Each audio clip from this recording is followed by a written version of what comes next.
আমলাতন্ত্র, সেনাবাহিনী, ব্যবসাদার, শিক্ষাঙ্গন, পেশাজীবীর প্রতিটা স্তরে, প্রতিটি সংবাদপত্রে একটি লোক পরিবর্তন হয়েছে, এটা আমার কাছে জানা নাই।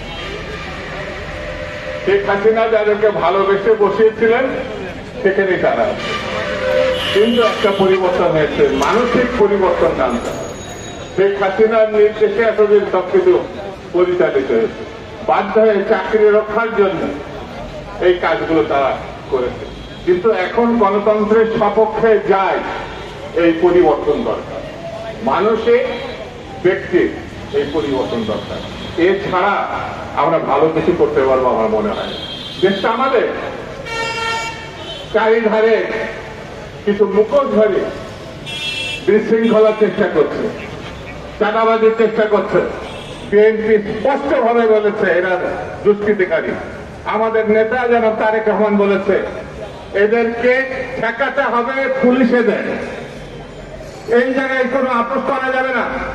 সে যেই হোক, তাকে মানুষের স্বার্থে, দেশের স্বার্থে, অর্থনীতির স্বার্থে, রাজনীতির স্বার্থে এই দুর্বৃত্তায়ন যারা করে গেছে তাদেরকে আমরা 17 বছর বিরোধিতা করেছি। সেই দুর্বৃত্তদের সমর্থন করার কোন সুযোগ না।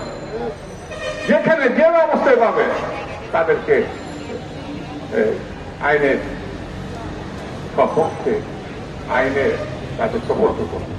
বন্ধুরা, সজাগ থাকতে হবে, একে অপরের সঙ্গে বন্ধুত্ব বাড়াতে হবে। সকল রাজনৈতিক দলে ক্ষমতায়নের প্রশ্নে, গণতন্ত্র প্রতিষ্ঠার প্রশ্নে আমাদেরকে ঐক্যবদ্ধ হবে, সকল সময় সতর্ক থাকতে হবে। আমি আর বেশি কথা বলতে চাই না। আজকে আপনারা এখানে আমাকে দুটো কথা বলার যে সুযোগ দিয়েছেন, সেই জন্য তাদেরকে ধন্যবাদ জানিয়ে, সবাইকে শুভেচ্ছা জানিয়ে আমি আমার বক্তব্য